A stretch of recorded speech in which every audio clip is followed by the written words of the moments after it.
Trump being out as the ticket and Allen being out as the Republican, I mean, what's really how you felt shape the way the election will go?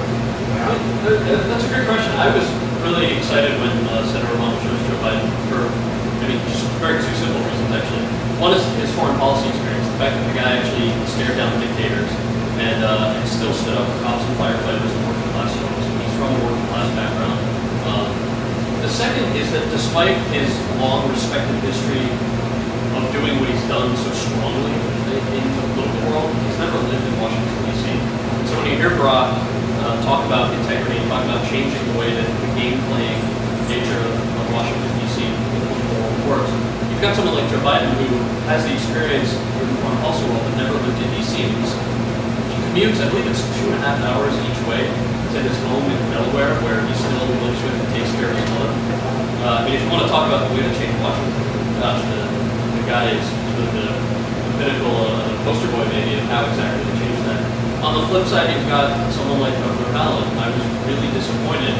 I'm not a big fan of the mudslinging thing. I actually like, and I know Barack's whole campaign is like this, where you want to talk about the issues and make sure voters are informed. After spending an entire primary season talking about the need for a vice president to have foreign policy experience, I was amazed that John McCain decided to go with somebody who had less than 2 years in office as a governor of a state that's smaller than most towns. That was actually a very scary thing. And I respect Senator McCain's service. I'm by no means saying that there's anything negative character-wise, but I really question his judgment. This woman is a heartbeat away from being the next president. If he's elected, what are her experiences or qualifications at all? Not to mention her ties to big oil money, her environmental record, which is pretty atrocious, and the fact that she's anti-choice, especially when you've got a presidential candidate like Barack, who's whether you're pro or anti-choice on that particular issue. A lot of folks, this is another big reason why Republicans have come over in pretty huge numbers to support Barack Obama. His healthcare and education plan is going to reduce the number of abortions that are being had. It's going to reduce the number of unwanted pregnancy. So these practical solutions versus someone who had almost no experience in the political world or public service, I think was terrifying to a lot of us on strictly policy grounds. And I am curious to see how that plays out. I'm very much looking forward to the debates where I think hopefully that choice will be much more clear.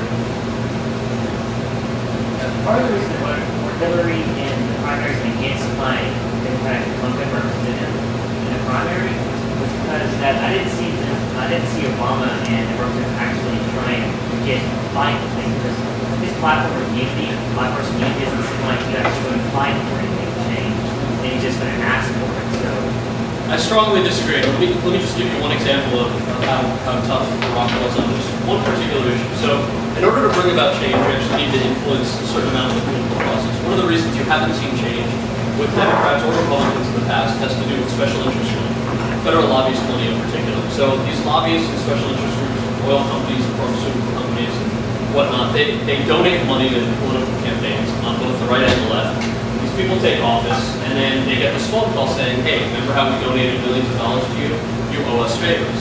So we'd never really seen these huge changes take place. From day one of the primary, Barack had rejected federal lobbyist money and the special interest money that had tainted the political world for so long. And everybody told him there's no way you're going to be able to run an effective, there's no way you're going to be able to run an effective political campaign without taking federal lobbyist money. He did.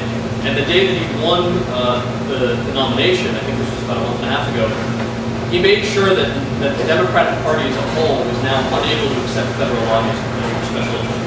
So these are changes that are already being made. That's a pretty tough stance. I mean, we've met some of these federal lobbyists along the trail. They're not too happy that voters are the ones who are actually deciding this election. And they're not that happy that the only favors that are going to be owed are to people like us. And that's one of the most fundamental, toughest ways of changing Washington is by denying these special interests the influence that they used to have. So I think that's an incredibly tough stand that a lot of folks are really behind, whether they're on the right or left. That's a very good point. I'm glad you brought that up. We want to thank Councilman to Elon. As you mentioned at the very beginning, if you're not registered to vote in North Carolina, do it now. Your registration is here. Super important. Also sign up to volunteer. Again, just thank you so much for that. And we will see you all on the Thank you. Oh, yeah, good call. Okay, so I love how this works because it's all across the country now. If you pull out your cell phone and text Elon, ELON, to 62262, that number spells out Obama. You'll get updates whenever we're doing, voter registration drives and things like that, but you'll also get invitations, first invitations, when Barack or Joe Biden or Michelle come to the area. As you know, tickets to what the 80,000 person thing this week went in like an hour.